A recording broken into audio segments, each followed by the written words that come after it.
Hello everyone, नमस्कार। मैं doctor Arun Kumar Giri, senior consultant and director surgical oncology और robotic surgery, Akash health care super speciality hospital Dwarka, New Delhi में कार्यरत। आज हम आपसे डिस्कस करेंगे, समाज में बहुत सारी भ्रांतियां हैं जो कैंसर के डायग्नोसिस और इलाज के प्रति हैं। उन भ्रांतियों को एक एक करके आज हम डिस्कस करेंगे और आपको बताएंगे कि ये कितनी खतरनाक हो सकती है। सबसे बड़ी भ्रांति समाज में ये है कि कैंसर लाइलाज है और एक बार कैंसर की डायग्नोसिस बन गई तो जिंदगी खत्म हो गई। ये बिल्कुल भी सच नहीं है। आधुनिक चिकित्सा के द्वारा अगर अर्ली स्टेज में कैंसर की डायग्नोसिस होती है और उसका ट्रीटमेंट होता है तो बहुत सारे कैंसर्स में बहुत लंबी लाइफ मिलती है और कई सारे कैंसर क्योर हो सकते हैं, जैसे breast cancer, thyroid cancer, prostate cancer. इनका लगभग पूर्णतया इलाज संभव है अगर अर्ली स्टेज में डायग्नोस कर लिया गया। दूसरी भ्रांति ये है, एक बहुत बड़ा मिथ है कि बायोप्सी या सर्जरी से कैंसर स्प्रेड करता है। ये बिल्कुल ही गलत है। सर्जरी और बायोप्सी बहुत ही इंपॉर्टेंट तरीके हैं कैंसर को डायग्नोज करने में, उनके टाइप को आइडेंटिफाई करने में एंड अर्ली स्टेज में उनका कंप्लीट क्योर करने में। तो बायोप्सी और सर्जरी कभी भी कैंसर को स्प्रेड नहीं करते। आधुनिक चिकित्सा में कैंसर सर्जन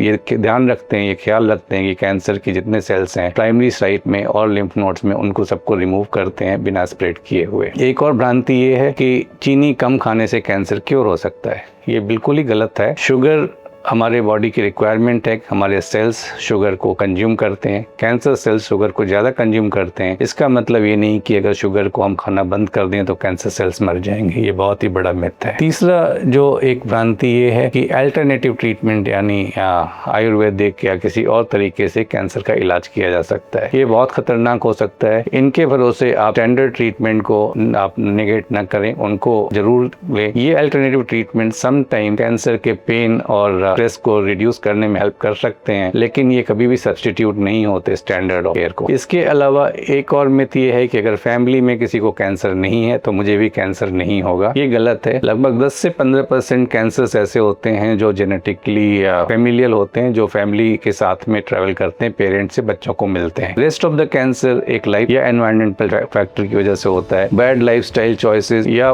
जो एनवायरमेंट में जो पोल्यूटेंट्स हैं उनकी वजह से ज्यादातर कैंसर्स होते हैं। तो जेनेटिक कैंसर्स 10 से 15% ही होते हैं। इसके अलावा एक और बड़ा मिथ ये है कि कैंसर एक संक्रामक रोग है, यानी कॉन्टेजियस डिजीज है। अगर फैमिली में किसी को कैंसर है तो छोटे बच्चों को कैंसर हो सकता है, लग सकता है। ये कोई छुआछूत की बीमारी नहीं है, बहुत बड़ा मिथ है। कैंसर कभी भी एक व्यक्ति से दूसरे व्यक्ति में ट्रांसफर नहीं होता। कुछ वायरसेस ऐसे हैं जो कैंसर कॉजिंग वायरसेस हैं जो ट्रांसफर हो सकते हैं, जैसे hepatitis B and HIV viruses, जो लेटर ऑन लाइफ में कैंसर कर सकते हैं। लेकिन cancer itself is not contagious, यानी कैंसर एक संक्रामक रोग नहीं है। तो आपको ऐसा बिल्कुल भी जरूरी नहीं है कि परिवार के बाकी सदस्यों को कैंसर के रोगी से दूर रखें। जानकारी ही शक्ति है, नॉलेज इज पावर। इन जानकारी का उपयोग करें और कैंसर के बेहतर जल्दी डायग्नोसिस और उसके इलाज के लिए कैंसर के बारे में सही जानकारी रखकर आप इससे बचाव कर सकते हैं। अगर कैंसर की डायग्नोसिस होती है तो एक कैंसर के स्पेशलिस्ट डॉक्टर से सलाह लें, तो आप उनसे संपर्क कर सकते हैं। Thank you.